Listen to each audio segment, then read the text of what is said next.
Oke, baik, Mas Yanuardi.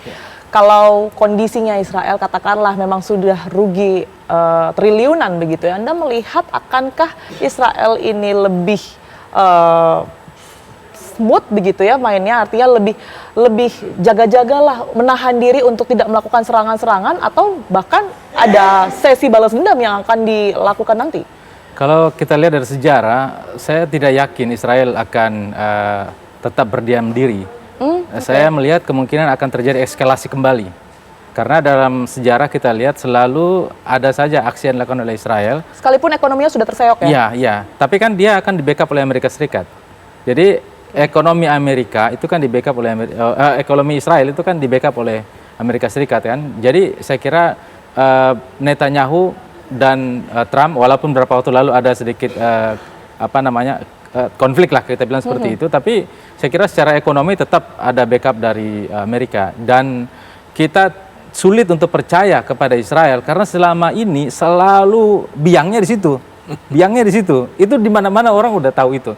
Maka menurut saya sekarang ketika masyarakat Israel menuntut agar ganti rugi ya, hitungan kasar saya itu kerugian gara-gara perang 12 hari ini sekitar 512 triliun untuk rupiah kita.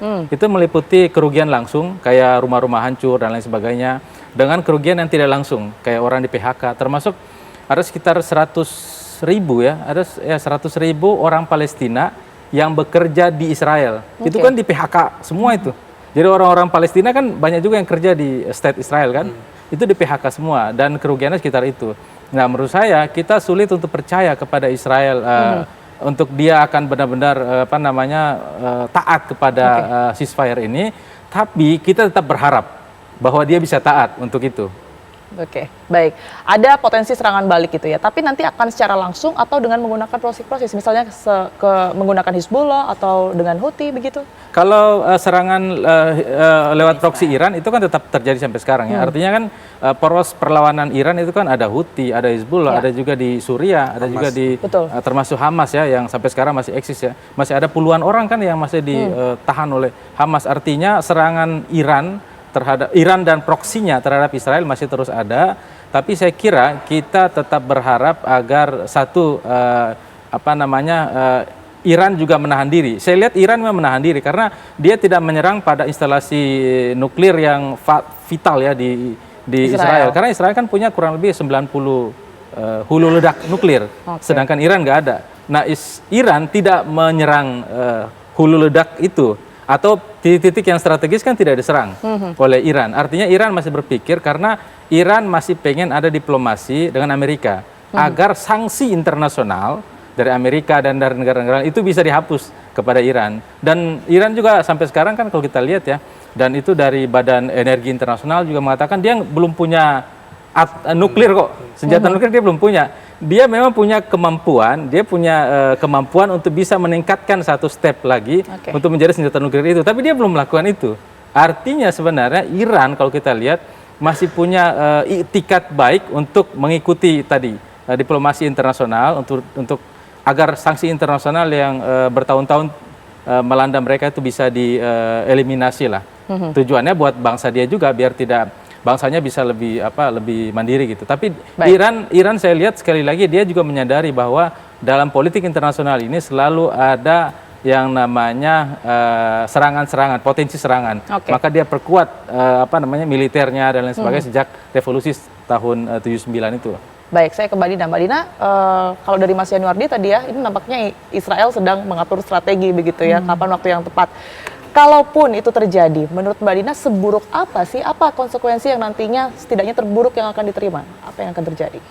Yang harus kita antisipasi, Israel itu sejak kemarin berusaha untuk menggunakan intelijen dia, Mossad, untuk menginfiltrasi informasi dan mendekati bahkan mencari orang-orang yang korup di negara-negara sekitarnya untuk bisa dipengaruhi mengirimkan data, mengirimkan informasi untuk kemudian Israel punya bahan untuk nyerang. Jadi teknik yang digunakan itu adalah melemahkan dari dalam. Ini yang harus kita antisipasi ya. Korupsi itu ternyata bisa buruk sekali menyebabkan masalah ya. Dan Israel itu harus diingat-ingat juga, memang nggak pernah ngerasa aman ya, nggak pernah ngerasa nyaman. Bahkan mungkin politik, bukan mungkin ya, memang iya, politik luar negerinya Israel itu adalah dengan kampanye bahwa dia tuh dia sendirian, dia tidak diterima di Timur Tengah, dia itu tidak secure, makanya harus selalu dilindungi. Jadi saya kira nggak akan berubah kalau itu sih, karena negara-negara yang lain, misalnya yang Sunni ya, basisnya Sunni seperti Arab Saudi, Qatar, itu udah sibuk lagi bikin deal bisnis sama Tiongkok misalnya kan, dengan Cina untuk persenjataan, kan dia udah nggak beli-beli lagi dari Amerika Serikat. Nah ini harus kita cermati nih. Kemudian Iran, kemudian Turki yang sama-sama Persia, itu juga orientasi sekarang udah beda. Dia udah nggak lagi main hanya dengan permainan politik yang biasanya, dia udah mulai masuk ke diversifikasi ekonomi. Iran itu apa yang dia perjuangkan lewat nuklir, karena dia juga belajar ilmu kedokteran, matematika, saintis mereka yang kita admire ya, yang kita kagumi di sana. Gitu. Jadi kalau kita lihat sih sebenarnya saya ngelihatnya ya, potensi ke depan sebenarnya orang nggak lebih sulit lah dibujuk atau dihasut gitu ya untuk percaya pada pernyataan-pernyataan dari Israel. Tapi masalahnya Israel itu kalau namanya orang nothing to lose dan partai di sana itu bergeraknya juga masih di kanan semua, ya kecenderungan bahwa mereka masih ibaratnya lebih memilih jalur-jalur militer daripada diplomasi, itu harus terus diantisipasi. Oke, lebih memilih jalur militer dibanding diplomasi. Tapi dengan kemampuannya yang saat ini sudah nampaknya, kalau kata anak-anak sekarang sudah babak belur begitu ya Pak Slamet ya. Ini mampu nggak sih sebenarnya Israel untuk kemudian memberikan perlawanan balik, tetap tidak menomorduakan diplomasi dan mengutamakan militer? Ya, saya kira dia masih mampu. Karena perang kemarin itu menunjukkan bahwa dia punya kekuatan angkatan udara yang luar biasa. Lewat pesawat tempur masuk ke wilayah Iran, kemudian juga Mossad membunuh jenderal-jenderal terkenal Iran. Artinya kekuatan angkatan udara dan kekuatan intelijen Israel itu menjadi sebuah keunggulan. Nah, tapi di sisi lain, Iran juga menunjukkan kepada dunia bahwa dia tidak bisa dipandang sebelah mata, dia mampu memberikan perlawanan, bahkan melakukan serangan ke wilayah pangkalan militer Amerika di Qatar. Itu juga menunjukkan kepada dunia bahwa Iran itu adalah salah satu pemain regional di Timur Tengah yang bisa diperhitungkan. Jadi ada dua sisi positif dari sisi militer baik Iran maupun Israel. Keduanya memiliki keunggulan masing-masing, dan Israel saya kira juga akan berpikir panjang lagi kalau melakukan serangan militer melalui pesawat tempur, karena Iran juga sudah mempelajari, dan itu sejak tahun 1979 sesungguhnya ketika Khomeini memimpin Iran, salah satu kebijakannya adalah mengusir Israel dari tanah Palestina, dan itu terus dipegang sampai sekarang.